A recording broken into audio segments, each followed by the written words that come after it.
Good morning and good afternoon to everyone. Once again, my name is Grumet, um, and this is the second of a three-part series on the poetry of destruction. Um, Last week we took a look at Megillat Eicha, and particularly at the first parak of Megillat Eicha, and we took a look at the way the author of certainly that parak wove many different um, um, different poetic forms into the parak itself, whether it's through the Aleph Beit construction, whether it was through the switching of the first person and the third person between the first half of the parak and the third and the second half of the parak. Um, there are other elements there that we did not get to look at, but we're going to leave that as Eicha. And what I'd like to do in today's session is move on, because truth is the poetry of destruction doesn't really end with Eicha. As we know, when on Tisha B'av, both during the night and during the day, at nighttime, most kihilot have the minhag to read the Megillah of Eicha. During the daytime, there are some that do have that minhag, but most, I think, or many, do not have the minhag. But they continue after the reading of Eicha. It's followed up by the recitation of keynote. Now, I have very strong memories of reciting keynote as a youngster.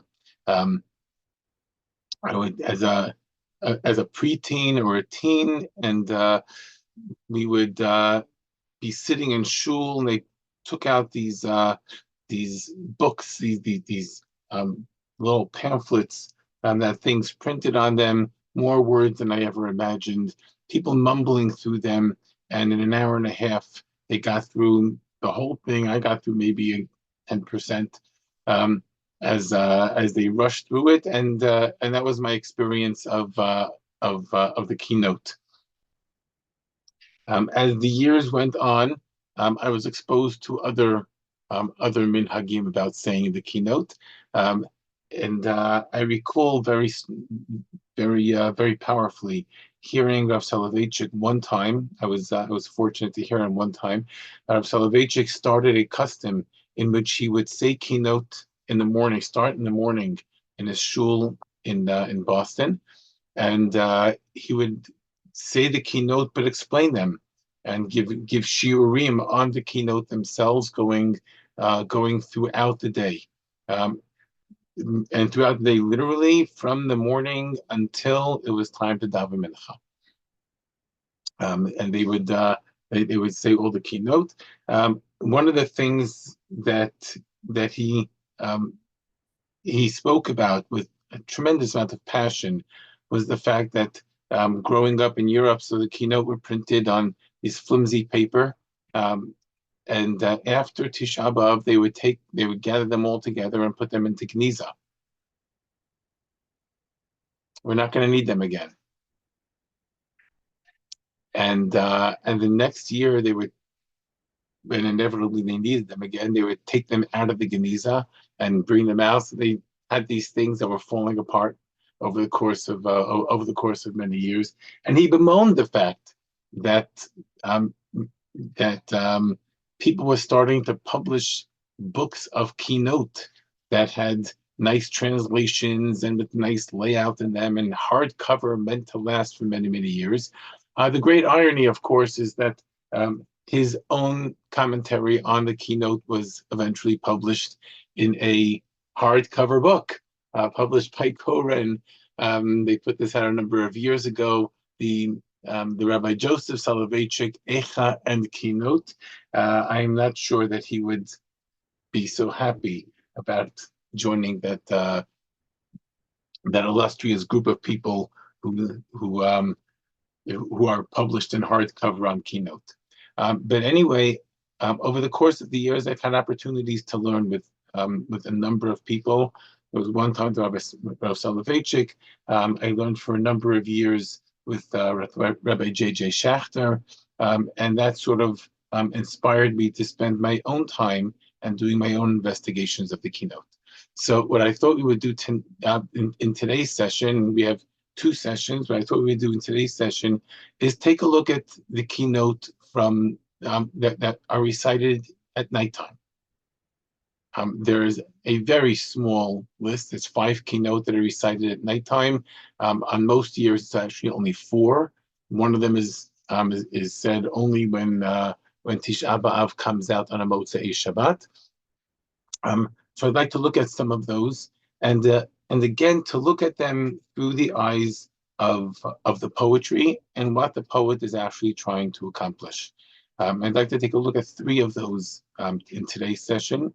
And then next week, we're going to take a look at some of the keynote from the daytime, and we'll learn through some of those as well. Okay, just a little bit of background. When Chazal talk about Megillat Eicha, they actually don't talk. They don't call it Megillat Eicha. They call it Sefer HaKinot.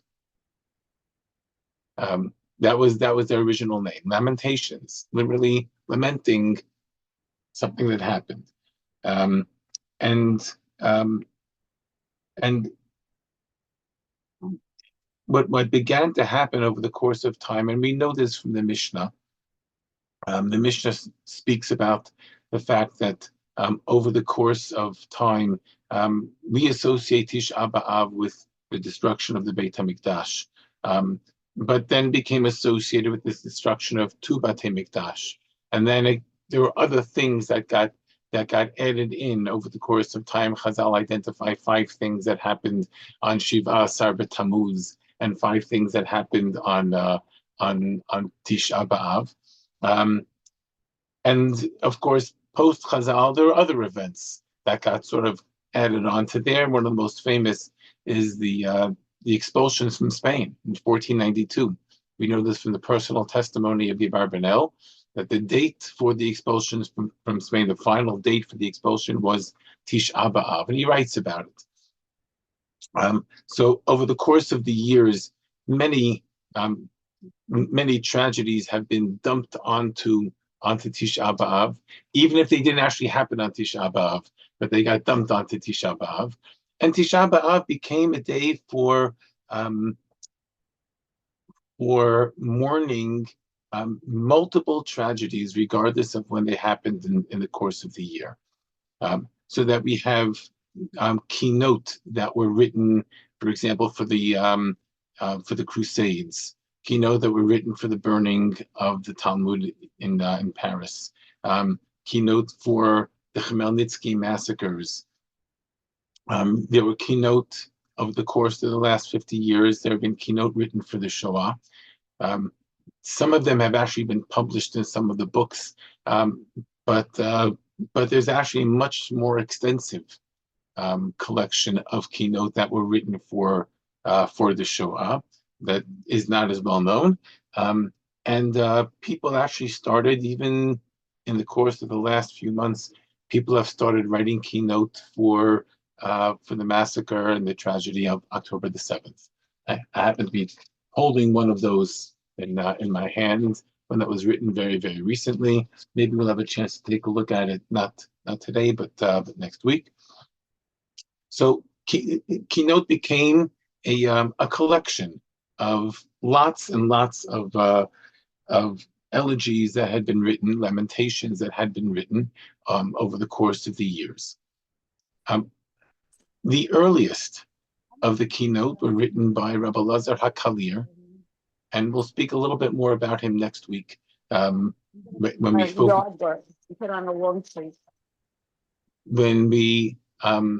we speak about the keynote for the daytime, because he's associated with many of those. But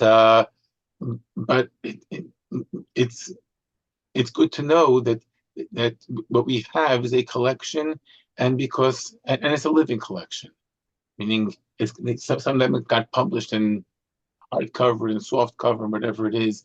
But unfortunately, our history has taught us that and it's a living collection. It keeps growing. So we're going to take a look at three of them today. The three that are recited at night. They're very different from each other. They're very different poetic styles and very different messages and ideas. For those of you who I sent in the source sheets to the Torah in Motion office. I don't know if they actually were made accessible to you. If so, I will have all the source sheets up on the screen. I'm gonna close the screen in just a minute and start the screen sharing. But it's there, and my guess is that if it's not available to you immediately and you want to look at some of these things afterwards, so everything that I have here on the screen, you will have access to on those source sheets when they do become available. Okay. As we did last week, I'm going to request that we hold the questions until the end. If you want to ask a question, put it into the chat box. I'll take a look at it at the end of the session. At one point, I will actually invite people to respond to a prompt. We'll respond in the chat box. I think it'll make things a lot easier. But without further ado, let's dive into the first of the keynotes that we're going to take a look at. Okay, and I as you'll see in a second, I've actually marked these up, and you'll get to see exactly what I'm talking about with nice colors and things like that. Okay, so by now you should be able to see something on your screens, I'm hoping. The complete source sheets actually have a full translation. I'm covering over the translation because I actually wanted to show you two things in parallel to each other. The kina that you see in front of you on the left side of the screen, identified as kina number 1. In many of the books, they have them numbered, and they have all sorts of other ways of referencing them. And the numbering over here is again from that collection from Rav Soloveitchik. It's called the Lookstein edition, in honor of Rabbi Haskell Lookstein from the KJ shul in Manhattan. So that's the numbering. And everything here is basically images taken from that edition. So we have here the first of the keynote, and the first of these keynote is actually very old. I don't know exactly how old, but it's clear that it's very old. And the style of the kina, you'll see this in just a moment. The style is almost like a classical midrashic style, and that's one of the clues that it probably is a very, very old kina. On the left-hand side of the screen, you see the kina itself. Let's try to ignore for a minute all the colors that I put up there. But you'll see that on the left-hand side, so you have Zechor Hashem Mehayalanu. Okay, that's the opening of the kina. And if you take a look at the right side of your screen, you'll see I have over here Echa Perek Hey. Okay, Echa Perek Hey, as I pointed out last week, is the only one of the prakim that is not based on an aleph beit. It keeps the structure in that it has 22.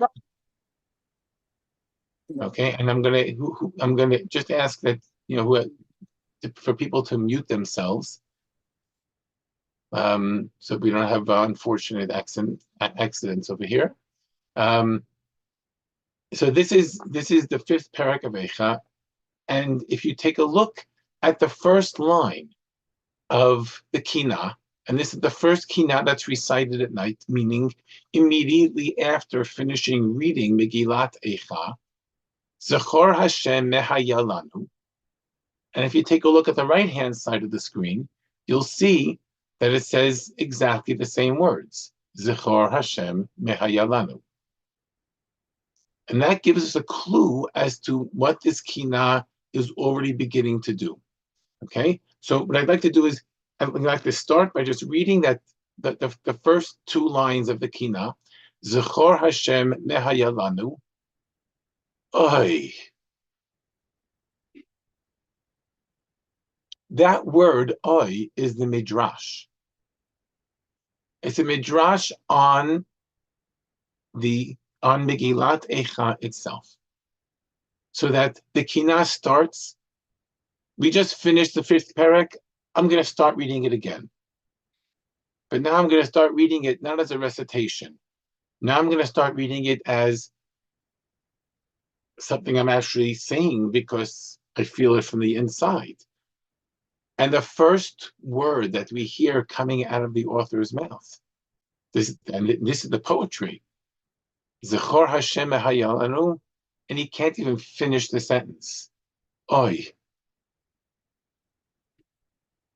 And after that groan of oy, he continues with habita ure'eyet cherpatenu. Look at us and look at our disgrace. I'm trying to figure out how to highlight this without messing things up. I'm having a hard time with that. Okay, let's see. No, I can't do that. Okay, I'm just going to leave it as it is. That second line is the end of Pasuk Aleph of Eicha Perek Hey. Habita ure'ed cherpatenu. It's the same exact words. So what we have over here is in the opening line of his Kina. He says, we just finished Perek Hey. I'm going to say it again. I'm just saying Perek Hey again. But now it comes with Oy after the first half of Pasuk. And then Habita ure'ed cherpatenu, the second half of the Pasuk, followed by Oy mehayalanu. Look what happened to us. And that's where this starts. Okay? That same thing continues, that same pattern continues into the second line of the Kina. Nachlatenu nefcha lezarim on the left-hand side. Right? Nachlatenu nefcha lezarim. Oy. And that's exactly Pasuk Beit. That's the opening of Pasuk Beit. And then he continues and finishes the Pasuk, Batenu lenochrim. Oy mehayalanu. You can imagine, right, as the poet not just writing this, but I can imagine the poet reading this. And many of the paitanim, the poets who wrote the piyutim, right, many of them were also chazanim. So they would write their own poetry and then they would recite it. So he would have finished reading Megillat Eicha, and then he would start all over again. He'd start reading the fifth parak again, and now he's doing this with the Oy and the Oy Mehayalan. And the same thing continues into the third pasuk. Yitomim hayinu ve'ein av. We were orphans, no father. Oy. And that's pasuk Gimel. Yitomim hayinu ve'ein av. And now, the poet actually begins to make a little bit of a switch. The next word on the next line is imotenu, our mothers, and that's actually the next line in the Megillah itself. So Megillat Eicha says imotenu ka'almanot. And here the poet starts with that imotenu as if he's going to finish Pasuk Gimel, but now he goes and does a switch. Now he inserts his own closing to that pasuk. Imotenu mekonanot b'chodesh av. Our mothers are saying kinot in the month of Av. Okay, so it starts with the midrash, and the midrash basically consists of two phrases, oy and oy mehayalanu, and they become the refrains for this entire kina. But then already when he gets to Pasuk Gimel, he feels like he needs to move out of that. Imotenu mekonanot b'chodesh. When we continue to the line after that, he continues, meaning every line in his Kina matches the opening of every pasuk in Perek Hey. So there are 22 paragraphs here, 22 of these short two-line paragraphs. Every one of them opens with the opening of the corresponding pasuk in the fifth parak of Eicha. Meimenu bechesef shatinu. We had to pay to drink our own water. That's the opening of pasuk Dalet. You see that on the right-hand side of the screen, right? Meimenu bechesef shatinu, right? And now the author does something else, and here you see a box that I have highlighted on the left-hand side in red. And what he does over here is he's not just bemoaning what has happened, which is what the Megillat Eicha does, not simply bemoaning what happened, but there's a little bit of self-flagellation. There's a little bit of responsibility. I can't bemoan, says this poet, without understanding or without accepting responsibility for why it happened. You know why? He says we had to pay for our own money. Well, we had to pay for our own water because we defiled the water in the Mikdash. Because nisu chamayim bazinim. We didn't pay enough attention. We acted disgracefully towards the ceremony of Nisu Chamayim, which took place in the Beit HaMikdash on Sukkot. It was a once-a-year thing that was accompanied by a great big party, a Simchat Beit HaShoeva. So by the time we get over here, this is already just Pasuk Daled.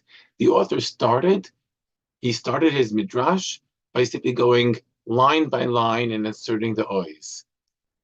Then he finished the pasuk a little bit differently, pasuk gimel. By the time we get to pasuk dalid, he has now added a whole new element, kinisu chamayim bazinu, that key. That key is essential over here because this is where he's saying, it's nice to cry about what happened, but we have to take responsibility too. And that continues into the next line as well. Al tzavarenu. Again, pasuk hey on the right-hand side. Al tzavarenu nirdafnu. That's the opening of his next line. So he is showing tremendous fidelity over here to the fifth parak of Eicha. But now, right, his midrash is adding new layers, right? We were chased by our necks. Why? Ki, and that's again in the red box. Ki sinat chinam radafnu, because we ran after sinat chinam. We ran after this baseless hatred. Okay, this continues, and for the next few lines, again, every line starts with the blue boxes, right? Are the ones that correspond directly to Perek Hey in Eicha. So Mitzrayim Natanu Yad, that's pasuk Vav, and then he adds, right? Because what he's done over here, for example, when he talks about Nisu Chamayim Bazinu, so he's actually referring to something that happened towards the end of the Second Temple period, in which there was a debate between the Tzdukim and the Prushim about this ceremony of Nisu Chamayim, and right, it's pouring a water libation instead of a wine libation. The Tzdukim said it shouldn't happen. The Prushim said it absolutely should happen, and there was a big battle about it. So for a while, when the Tzdukim were in charge of the Beit HaMikdash, the Nisu Chamayim didn't happen, right? So he talks about Nisu Chamayim Bazinu. He's talking now about the second Beit HaMikdash. So what he's doing is he's taking events from the first Beit HaMikdash, right? That's what Megillat Eicha is talking about, and he's updating them, saying, well, in the second Beit HaMikdash, we did stuff too, right? When in the next line, in the second key box, the second red key, Ki sinat chinam radafnu, he's again talking about the second Beit HaMikdash, because Chazal, when they try to identify, what were the sins, so the famous list that were given by Chazal, they talk about the first Beit HaMikdash was destroyed because of Avodah Zarah, Gilui Arayot, and Shfichut Damim, right? Idolatry and immoral sexual behavior and murder. The second Beit HaMikdash, they said, was destroyed because of Sinat Chinam. So here, the author is already moving, trying to meld the first Beit HaMikdash, which is Megillat Eicha, with the commentary on, with the update for the second Beit HaMikdash. He does the same thing in the next line. Mitzrayim natanu yad. Oy. Right? The Egyptians, they sent out their hands against us. And then he updates that. Ashur, the Assyrians, and here, blending the Assyrians and the Babylonians, so Ashur, Sadanu Kitsayad, they hunted us like hunters. All right? So again, what he's doing is he's updating Megillat Eicha for the second Beit HaMikdash as well, and that's his midrash. Okay, that's the next stage of his midrash. When we go down, I'm scrolling down a little bit now to the bottom of that page. Avadim mashluvanu. So again, we have on the right hand side, right, pasuk chet. Avadim mashlubanu. Slaves have ruled over us. Normally, we should be ruling over slaves, and now the tables have been turned. And again, he goes back to the key, right? And here, before we only had two of them in a row, but here he adds a whole string of them. Ki shiluach havadim pitalnu. You know why slaves are ruling over us? Because we did not free the slaves the way we were supposed to. It's referring to an incident at the end of in Sefer Yirmiyah. That we have to literally kill ourselves in order to bring some food.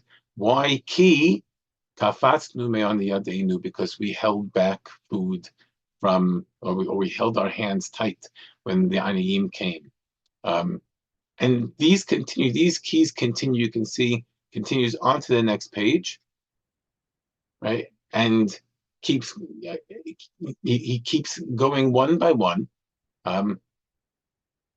Here we have, like at the top of the page, Nashim Bitzion Inu, that they sexually abused the women in Sion. Why? Because we did similar things. Ki Eshet Ishtim Uvizinu, right? They violated the prohibitions against taking another man's wife. And these keep going. He keeps referring to different kinds of things, different kinds of sins that the Torah talks about. And this becomes really the central, these keys become the central part of this kinah. So this kinah moves from the recitation to the oi to key, responsibility. Okay?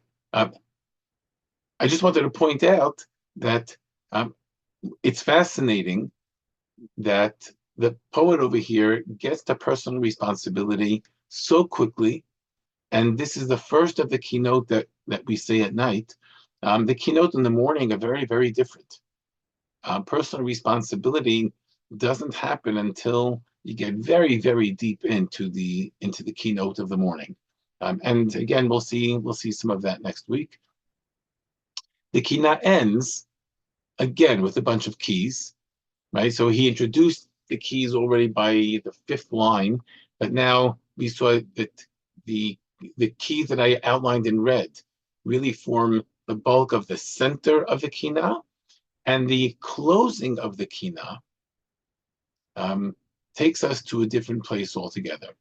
He continues by using the word key, but here the key actually takes on a very different meaning. And I'd like to take a look at these. So I'm looking at the one that says Shavat Mesos Libenu. It is five from the bottom. Shabbat Mesos Libenu, and again you see that matches Pasuk Tedvav. Right over here, Shabbat Mesos Libenu on the right hand side, and I'll try to move them so that they're actually parallel to each other.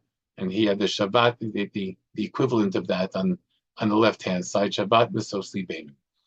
Here the key takes on a whole new meaning. Right? So he uses the same word, but it switches. Right? Shabbat Mesos Libenu, that the joy of our hearts has been put to rest, meaning it's taking a break. Right? Literally, joy has taken a sabbatical. Right? Why? It's no longer key. The key is a proof text. Let me prove it to you. Ki nivtulu ole regalim. Let me explain to you what I mean by that. What I mean by the fact that we no longer have the joy in our hearts because we no longer have Aliyah LaRegel. That same new meaning for ki continues. Nafla ateret boshenu, the crown from our head has fallen. Ki, not why, but I'm going to prove it to you. I'm going to demonstrate it to you. Let me explain to you what I mean that we've lost our crown. Ki nisraf beit miktashenu. Al zehayada ve'libenu, for this our hearts cry. Ki nutal kavod beit mavayenu, because the honor, the glory of the house that we all wish for has been taken away. Al har tzion sheshameim, ki, and again, let me explain to you what I mean. That Har Tzion is desolate. Nitan alav shikus mishomeim, that they placed there a destructive and disgusting idol. Okay, and this brings us to really close to the end of the parak. He's been going line by line. So the last two lines that we saw are Al Zehaya and Al Har Tzion. And if you take a look at the right-hand side of the screen, you'll see Pasuk Yud Zayin, Al Zehaya Davel Libenu, and then Al Har Tzion Sheshamein, right? And then we get to the last four lines of the parak. And look at what he does in the last four lines of the parak. The last four lines of the parak, he simply copies them. Meaning, all I'm doing is reciting Eicha and adding a little bit of explanation, but I'm going to close by just sticking with the words of Eicha. So in that large blue box, the first four lines there match one for one completely the last four lines of Perek Hey. He started by saying Oi. He closes by saying, I no longer have anything to Oi for, and just recites the psukim as they are.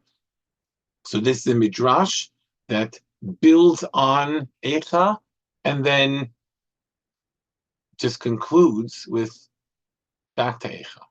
Okay, and this is one kind of the poetry. I'd like to call it the midrash poetry. I don't know if that's a technical name for it, but that's what he does here. Before we move on to the next kina, I wanted to ask a question. I'm going to stop the share on the screen for a minute. I'm going to ask a question and invite everybody who'd like to open up the chat and just to put their answer into the chat. And this is going to introduce us to the next, really to the next of the keynote. If I were to ask you what you think was the worst tragedy, and worst tragedy, let's say, using objective terms, numerically, the worst tragedy to ever befall Am Yisrael in all of our history, what would you say that was?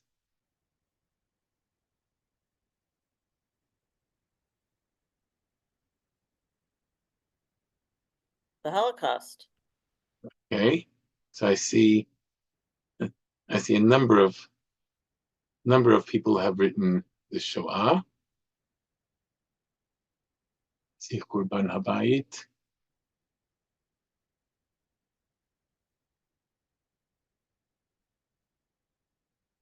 So Holocaust, Shoah, that keeps coming up again and again. Not surprising, right? You talk about the Shoah, we talk about a third, a third of our people who were literally obliterated. Um, there are people who try to compare the Shoah and the Churban. They debate the first Beit Hamikdash or the second Beit Hamikdash. Um, I, I see first temple destruction coming up over here, generational. The Churban is the paradigm.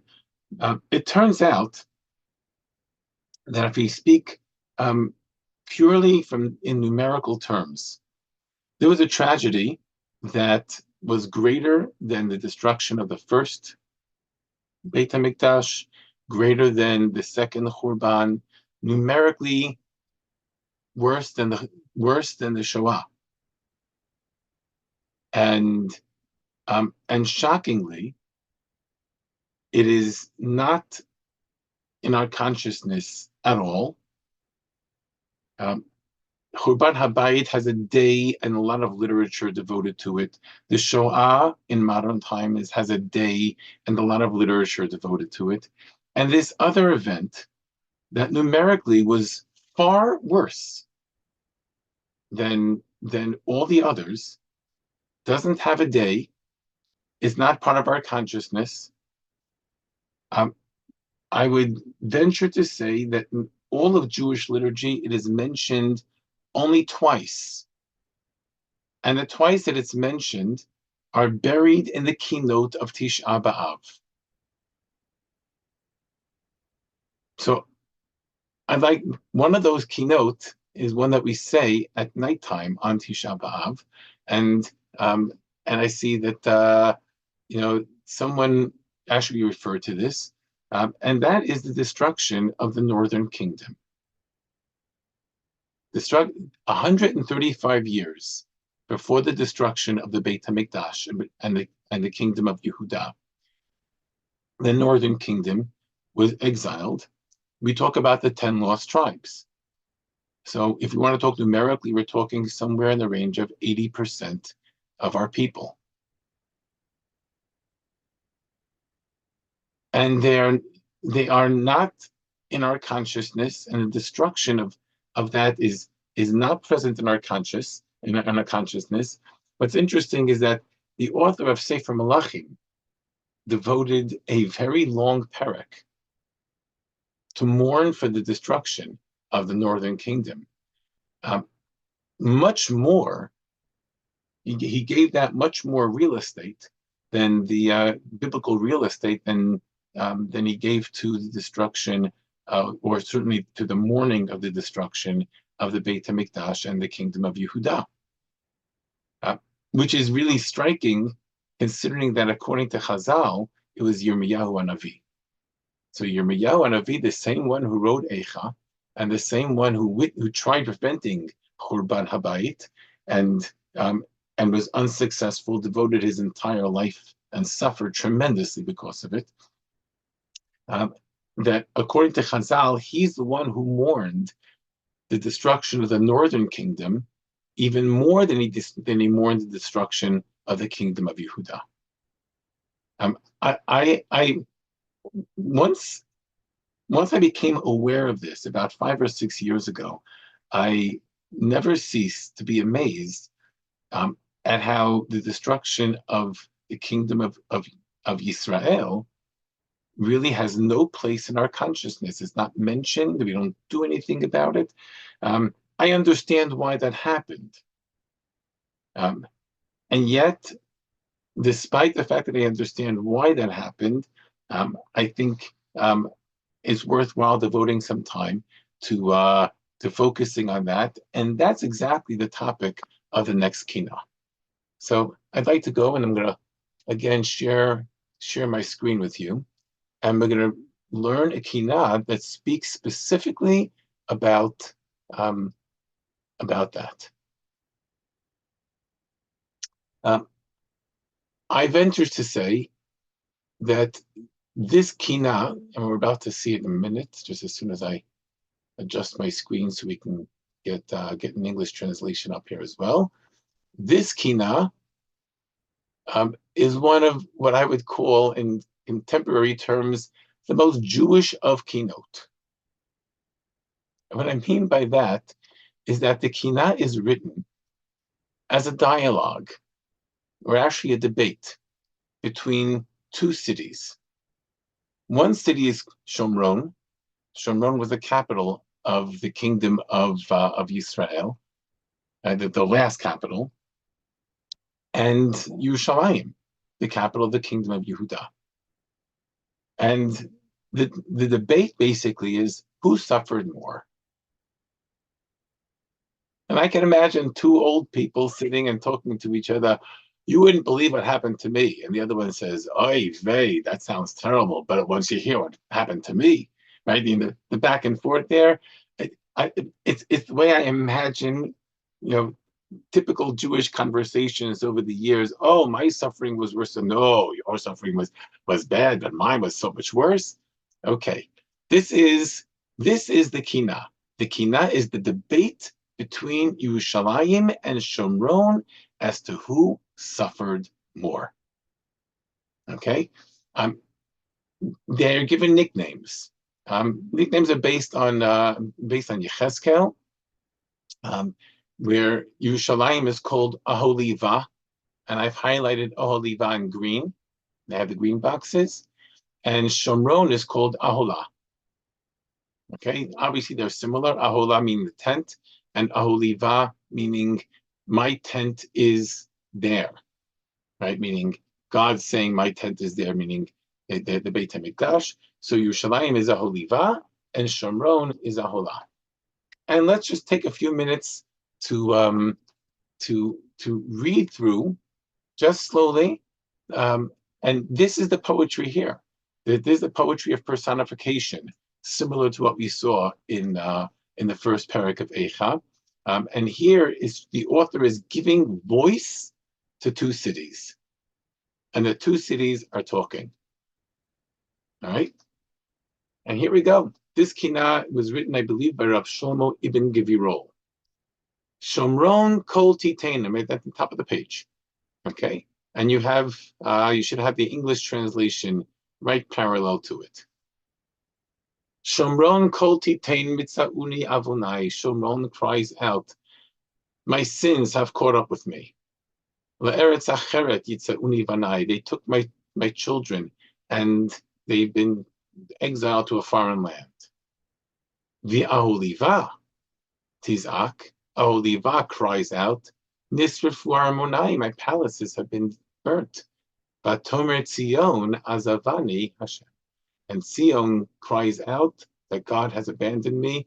This, by the way, is from Yeshaya. It is one of the haftarot that we say. It's the opening of one of the haftarot that we say after Tisha B'Av. We have a series of 7 haftarot of consolation. That's the opening line. And now we have Shomron's argument. Shomron's argument reads like this: Lo lach Aholiva, chashov onyech koani. No, not you, Aholiva. I mean, Shomron turns to Yerushalayim and says, don't think that your suffering is like mine. Hatim shali shivrech l'shivri u'lechoyi. You're going to compare your suffering to mine? Ani Aholah, me, Aholah, meaning Shomron, Surah bagadati bikoshi. I strayed, right, and I rebelled against, against God. V'kam alai kachashi va'anavi merihi. And my lying, my deceitful way of behaving myself, my rebellious ways came back to haunt me. Ulemiktsat hayamim. And after a short amount of time, because, right, the kingdom of of Israel did not last all that long. The kingdom of Yehuda lasted, we know, for 420 years, 410, 420 years.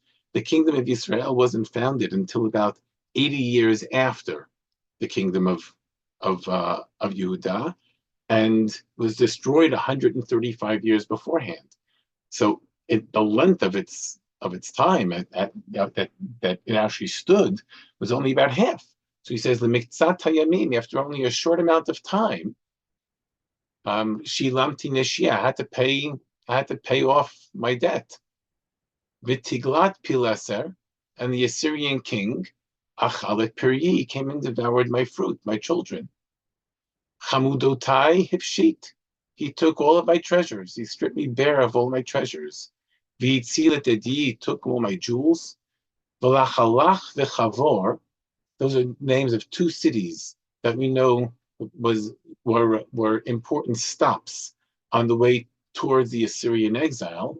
Okay, and this is 135 years before the destruction of the kingdom of Yehuda. So lachalach, to halach, and chavor, nasa et shivi, he took my captives. So therefore, domi, O Oliva, oh, shut up, O Oliva, like domi, be still, be quiet, shut up. Domi, O Oliva, al tivki kivichi, you should not cry like I cry. Shnotayich archu, your years, you at least lived a long life. Below archu shanai, but my years not. Right? So here we have Shomron crying, right?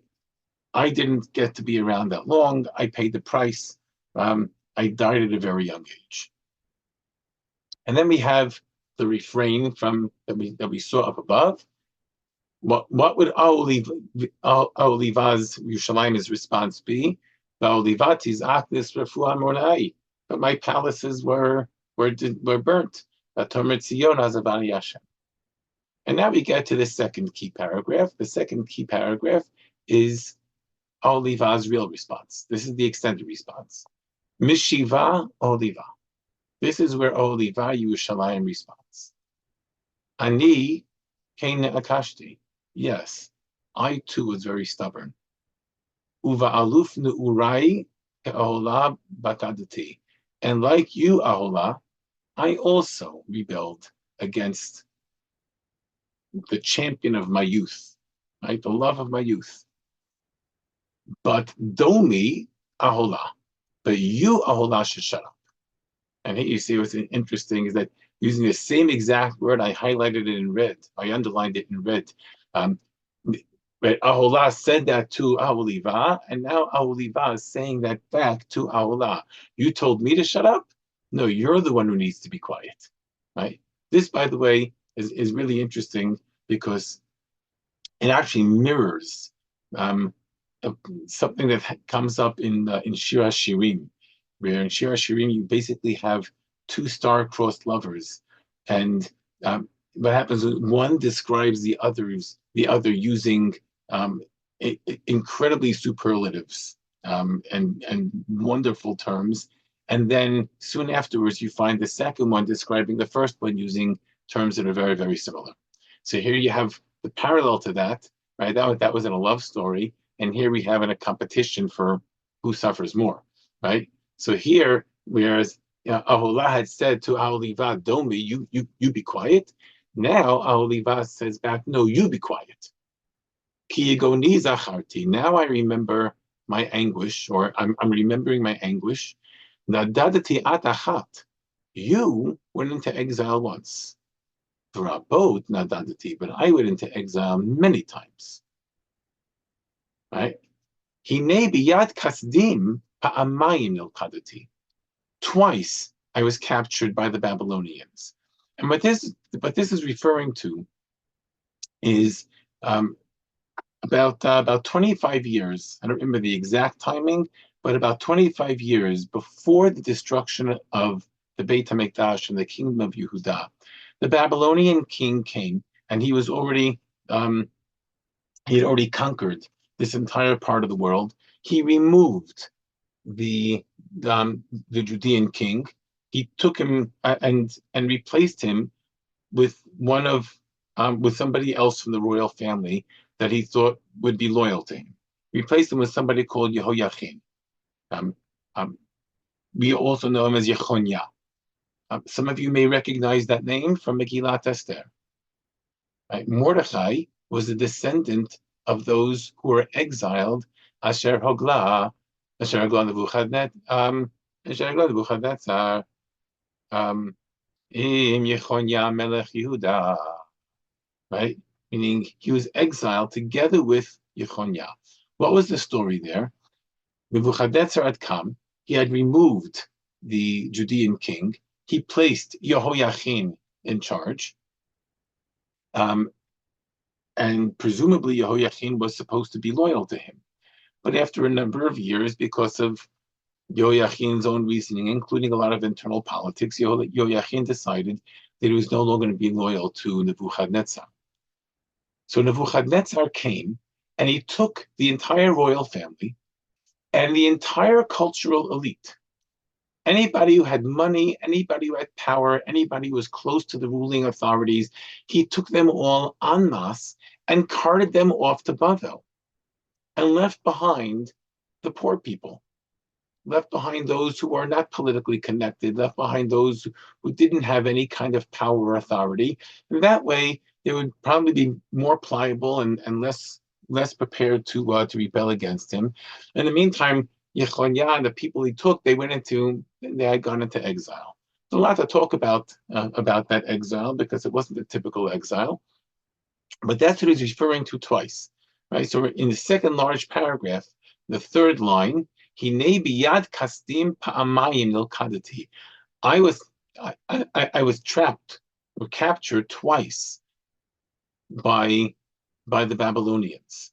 Once referring to the exile of Yechonia, which was the exile of the elite, and the second was the exile that took place that we all know about that involved the destruction of the Beit HaMikdash. So there were two exiles.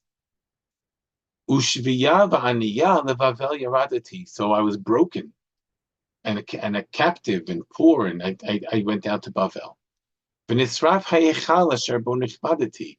The one thing that I had, right, the one thing that the kingdom of Yehuda had, it wasn't very large, it wasn't very powerful for much of its time, but the one thing it had was the Beit HaMikdash. So that was burnt. Uli shiv'im shana bevavel nifkadati. And after 70 years, I actually came back. So I was exiled twice. I came back, I had another chance. V'shavti l'tzion od v'heichal yasadati. So I came back and I rebuilt the Beit HaMikdash. But gamzot hapam ma'at lo amadati.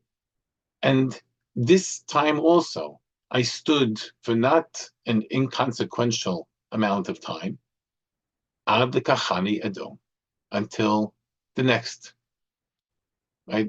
Until the Romans came along, and they exiled me. Bechimat avadati, I was almost completely destroyed. Then we were taken off into, sold as slaves and carted off to Europe, and so I was taken. My people was spread all over the place. So we have this very, very Jewish conversation going on over here. This debate between Yerushalayim and Shomron, who suffers more, and they get equal space over here. And at the bottom, the author now reflects on this. Achomel al-Dal, the one, you God who pities the poor. Chamol al-Dalutam, please have pity on their plight. Okay? And it's not clear, is he referring only to Aholiva, only to Yerushalayim, or is he referring to both? Right? This kina is probably the only full expression of mourning for the Northern Kingdom that we have in our liturgy. And It's one of the keynote that we say at night. It's one of the few that we say at night, and I thought it would be valuable for us to be able to see this. And again, the poetry involved is the poetry of giving voice to the two cities. Okay, I'm looking at the clock now, and I see that we only have about literally about 5 minutes left. Um, so I'm just going to take literally just 2 minutes to speak about the fifth kina, which is the last one that we say at night, and then I'll take a look at the chat and see what questions have come up and respond to them. This is the last of the keynote. What I highlighted here in green, what this kina describes, it talks about the 12 tribes. If you take a look at the third line, Gam Bachu B'Merer Shivtei Yaakov, the 12 tribes. And then in the green, Va'af Mazalot Yizlu Dima. The constellations. The constellations are crying. And this entire kina basically goes through the 12 constellations and describes how, talks about each one of them and each one of the green highlighted boxes over here. And again, if you get those source sheets, you'll have this and you'll have this to reference. Talks about each one of them. So you have Kima and Ksil, which are constellations. One of them is Orion. Talks about Tzva Hashamayim, the heavenly hosts. Talks about the sun and the moon, Shemesh, Yareach, Kochavim, Mazalot. Here he goes to Taleh, Aries the ram. And he gets to Shor, Taurus the bull. Ta'omim, twins, Gemini. Sartan, Cancer. Aryeh, Leo. Betula, Virgo.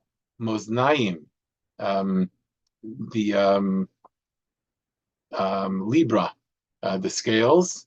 Akrav is Scorpio. Keshet is Sagittarius. The archer. We got a few more.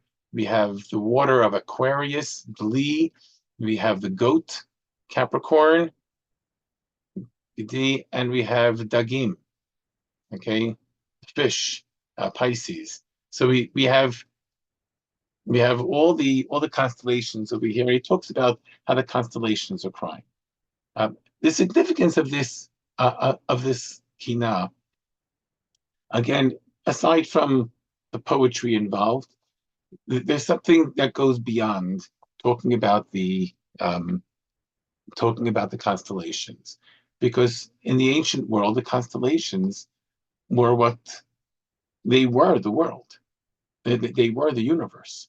People understood them as the things that either determined or influenced or reflected what was happening in the world as we know it. And what this kina is basically saying is that the destruction of the kingdom of Yehuda and the destruction of the Beit HaMikdash were events that affected not only the Jewish people. These were events that had cosmic significance. They affected everybody in the world.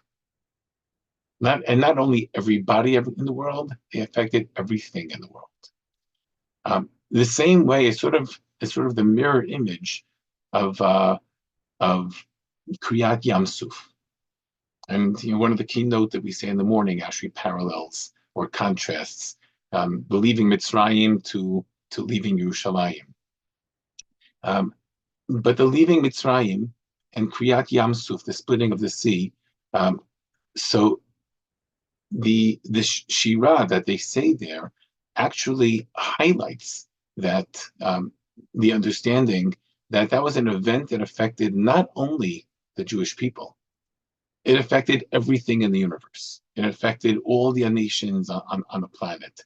The Midrashim talk about how the water, every place in the world split, not just Kriyat Yam Suf, right? They're trying to make a point over here. This was an event of cosmic significance. Well, here, this is the final one of the final kina for the nighttime, and it's trying to highlight that just like Kriyat Yamsuf was of cosmic significance, so too was the destruction of the kingdom of Yehuda and the destruction of the Beit HaMikdash. It was not something that affected only Am Yisrael. It affected everything in the universe. It affected God. Everything. So today we took a look at three keynote. This one very, very briefly. The first one that we saw really was a midrash on the last parak of Eicha. The second one that we saw was the debate between Yerushalayim and Shomron. And the third one, this one over here, talks about the cosmic significance of Tisha B'Av and the events associated with it. And now I'm just going to open up.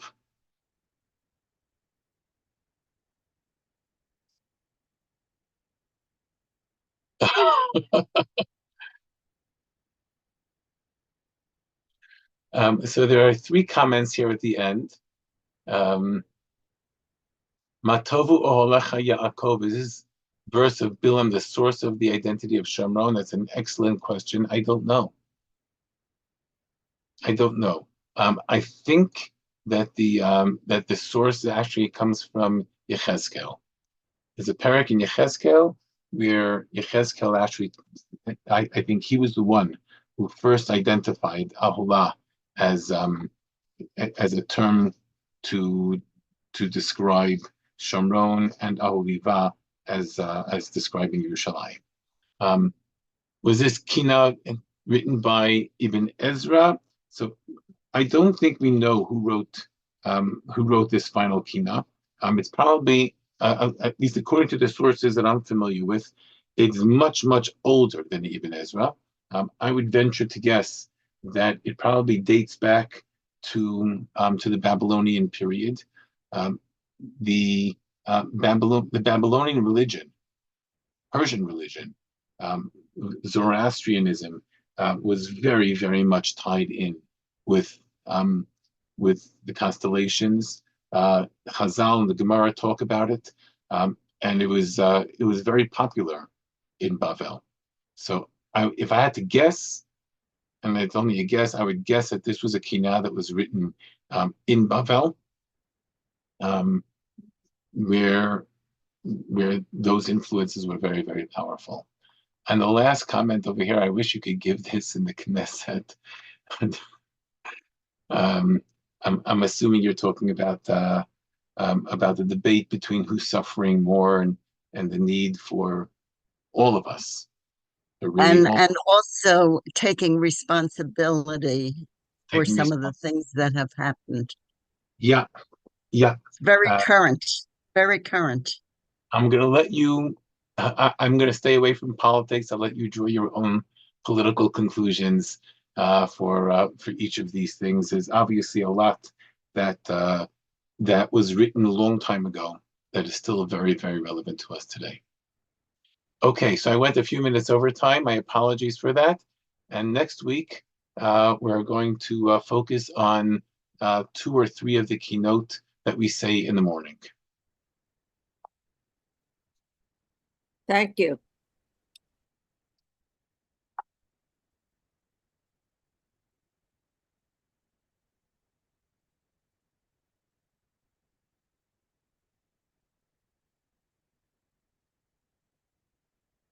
Tzvi, can I ask you one more question? Of course.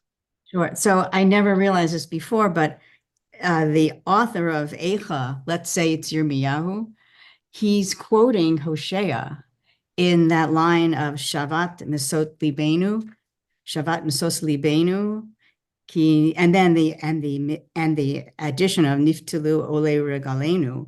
That's Hosea chapter 2, verse 13. When he talks, Hishbati kol mesosa, vishabata v'chol moadeha. Yep. I'm struck by that. Yeah, it would not be the first time that we have Nevi'im that borrow language from other Nevi'im. Absolutely. Yeah. Thank you.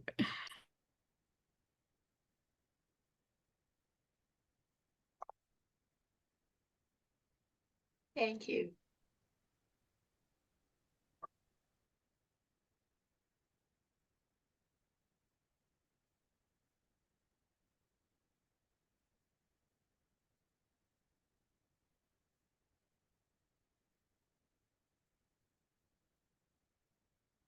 Okay, I'm gonna close the room now, and I look forward to seeing you next week. And Asher, you were right on target with your comment there earlier when you spoke about the Northern Kingdom.